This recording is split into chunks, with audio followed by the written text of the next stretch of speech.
अब देखो JEE advance series में आज जो क्वेश्चन लेके आ रहे हैं, ये जो क्वेश्चन है ये क्वेश्चन थर्मोडायनेमिक्स का है, लेकिन इस तरह का कॉन्सेप्ट हमने law of conservation of momentum में क्या किया था, देखा था वहां पे। तो वहां पे तुम लोगों को याद होगा जब हम कंजर्वेशन ऑफ लीनियर मोमेंटम पढ़ते थे, तो वहां पे हमने कई बार इस तरह का एक केस कंसिडर किया था कि यहां पे एक ब्लॉक था, ब्लॉक का मास था स्मॉल m, इस ब्लॉक को हमने कनेक्ट कर दिया था विद अ स्प्रिंग। फिर यहां पे हम एक और ब्लॉक लेते थे और इस ब्लॉक को वहां पे हम v वेलोसिटी से प्रोजेक्ट करते थे। तो याद होगा जैसे ही ये ब्लॉक को हम राइट की ओर प्रोजेक्ट करते हैं तो कुछ टाइम बाद ये ब्लॉक क्या होता है, ये ब्लॉक स्प्रिंग के कांटेक्ट में आता है। जैसे ये ब्लॉक स्प्रिंग के कांटेक्ट में आता है, इस ब्लॉक की वेलोसिटी घटती है, इस ब्लॉक की वेलोसिटी क्या होती है, बढ़ती है। तो कुछ टाइम बाद डायग्राम ऐसा होता है कि नहीं होता है, ये एक ब्लॉक, ये दूसरा ब्लॉक। अब क्या हो रहा है, इसकी वेलोसिटी घट रही है, इसकी वेलोसिटी क्या हो रही है, बढ़ रही है। और एक टाइम आता है जब दोनों की वेलोसिटी वहां पे क्या होती है, सेम हो जाती है। इनिशियली इसकी वेलोसिटी ज्यादा होती है, इसकी वेलोसिटी क्या होती है, कम होती है।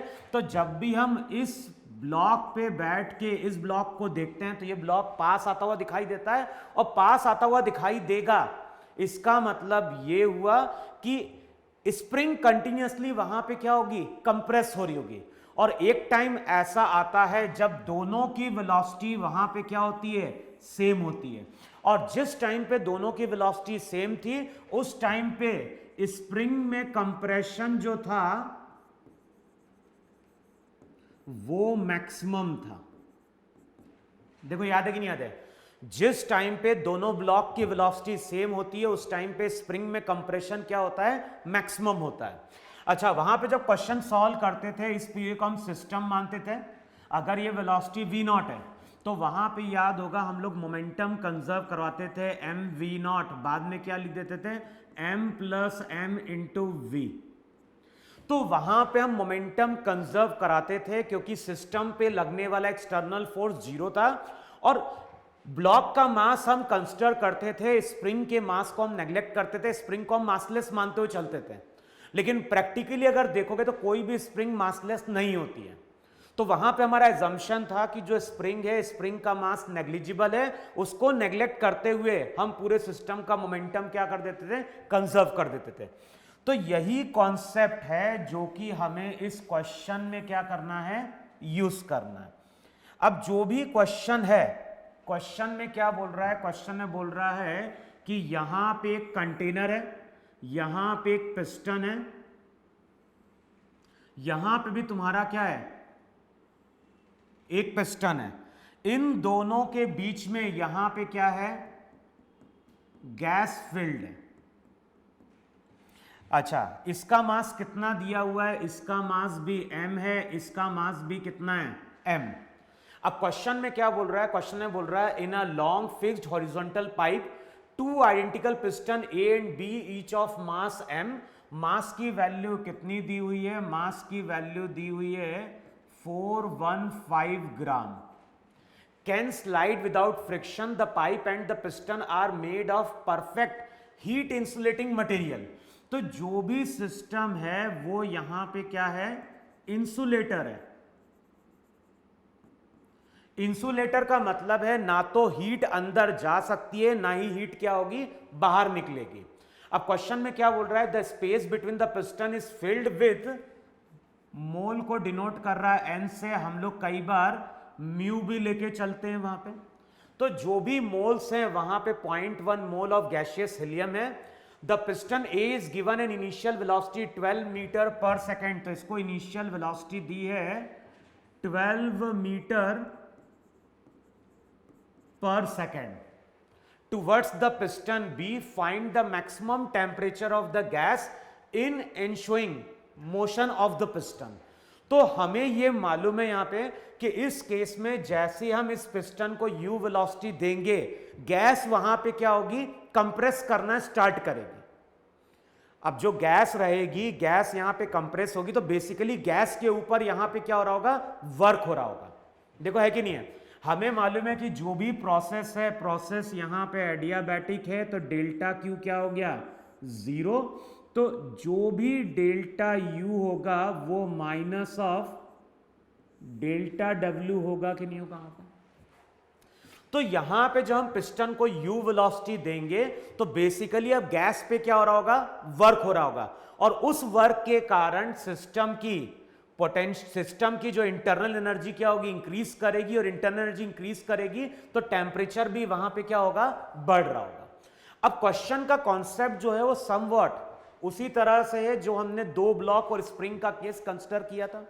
तो यहां पे जब हम इस पिस्टन को u वेलोसिटी देंगे तो इस पिस्टन की वेलोसिटी घटेगी, इस पिस्टन की वेलोसिटी क्या होगी, बढ़ेगी।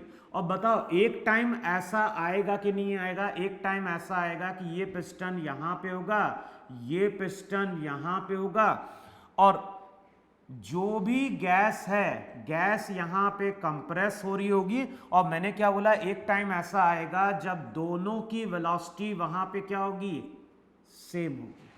और बताओ जब दोनों की वेलोसिटी सेम होगी तो इसका मतलब है कि गैस में कंप्रेशन भी क्या होगा, सबसे ज्यादा होगा। गैस में कंप्रेशन सबसे ज्यादा है, इसका मतलब है कि उस टाइम पे गैस को एनर्जी सबसे ज्यादा मिली है, और गैस को एनर्जी अगर सबसे ज्यादा मिली है तो इसका मतलब है कि वहीं पे गैस का टेम्परेचर क्या होगा, सबसे ज्यादा राइज किया होगा। देखो है कि नहीं वहां पे। तो अब सबसे पहले हम क्या करें, इस पूरे को वहां पे मान ले सिस्टम, गैस के मास को हम क्या कर रहे हैं, नेग्लेक्ट कर रहे हैं, गैस के मास को नेग्लेक्ट कर रहे हैं, सिमिलरली स्प्रिंग की तरह। तो पहले जब मोमेंटम कंजर्व कराओगे m इंटू यू, इसका 0, बाद में क्या होगा m plus m into v, तो जो भी v रहेगा v तुम्हारा u/2 आ जाएगा कि नहीं आ जाएगा। तो जिस टाइम पे कंप्रेशन मैक्सिमम होगा, जिस टाइम पे कंप्रेशन मैक्सिमम होगा उस टाइम पे पिस्टन की वेलोसिटी u/2 हो जाएगी। अब हम चेक करते हैं वहां पे काइनेटिक एनर्जी का लॉस कितना हुआ। इस पोजीशन पे काइनेटिक एनर्जी का लॉस सबसे ज्यादा हुआ है, और काइनेटिक एनर्जी का लॉस अगर सबसे ज्यादा हुआ है इसका मतलब है कि एनर्जी सबसे ज्यादा गैस को इस पोजीशन पे ही मिली है, तो इसी पोजीशन पे टेम्परेचर सबसे ज्यादा क्या किया होगा, राइज किया होगा। तो अब तुम क्या करोगे, अब तुम कैलकुलेट करोगे लॉस इन काइनेटिक एनर्जी। तो लॉस इन काइनेटिक एनर्जी क्या होगा, half m u square minus हो जाएगा हाफ m v स्क्वायर। तो अगले स्टेप में हो जाएगा हाफ m u स्क्वायर। अच्छा इसको 2 से मल्टीप्लाई करना है, half m v square, half m v square, तो 2 से 2 कैंसिल आउट हो जाएगा, माइनस m v की जगह हो जाएगा u स्क्वायर बाय 4। सॉल्व करोगे तो जो भी काइनेटिक एनर्जी का लॉस होगा, चेक करो वहां पे ये आएगा कि नहीं आएगा वहां पे, तो ये हो जाएगा mu स्क्वायर बाय 4। इतने से इतनी काइनेटिक एनर्जी का लॉस हुआ है, और जो भी लॉस हुआ होगा काइनेटिक एनर्जी का, उसका मतलब है कि इतने अमाउंट से गैस की इंटरनल एनर्जी क्या हुई होगी, इंक्रीज करी होगी। अब जो भी गैस की इंटरनल एनर्जी में चेंज आता है उसको हम लिखते हैं mu into C V into delta T. तो जो मैक्सिमम इंटरनल एनर्जी मिलेगी गैस को वो हो जाएगी M U square by 4, mu C V का मतलब 3r bye 2 into delta T. देखो है कि नहीं वहां पे। अगले स्टेप में बताओ वैल्यू क्या हो जाएगी। अब अगले स्टेप में अगर देखोगे तो 2 से 2 वहां पे क्या होगा, कैंसिल आउट होगा, डेल्टा टी की वैल्यू हो जाएगी एम यू स्क्वायर, है ना, 3 इंटू 2 6 म्यू आर। देखो है कि नहीं वहां पे। तो जो भी राइज इन टेम्परेचर होगा, जो भी मैक्सिमम टेम्परेचर में चेंज आएगा वो आएगा एम यू स्क्वायर अपॉन कितना, 6 म्यू आर। देखो कॉन्सेप्ट समझ में है नहीं समझ में है भाई। गैस पे वर्क होगा, गैस वर्क नहीं करी, गैस पे वर्क होगा, वर्क नेगेटिव होगा, वर्क नेगेटिव का तो डेल्टा यू क्या हो जाएगा, पॉजिटिव। तो जितना ज्यादा वर्क होगा उतना ही ज्यादा पोटेंशियल एनर्जी में चेंज आएगा और उतना ही ज्यादा क्या होगा, टेम्परेचर राइज करेगा। तो मैक्सिमम टेम्परेचर राइज करेगा जिस टाइम पे दोनों पिस्टन सेम वेलोसिटी से क्या कर रहे थे, मूव कर रहे थे।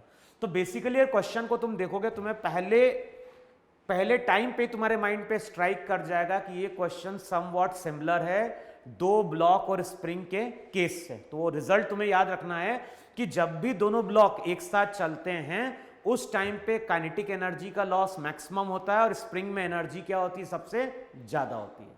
ठीक है, तो क्वेश्चन को देखो वहां पे समझ में आ रहा है कि नहीं समझ में आ रहा है, और चेक करना कि हमने कॉन्सेप्ट सही यूज किया है कि नहीं यूज किया है। जो आंसर दिया है वो आंसर वही दिया है, mu² अपॉन कितना 6 μ r।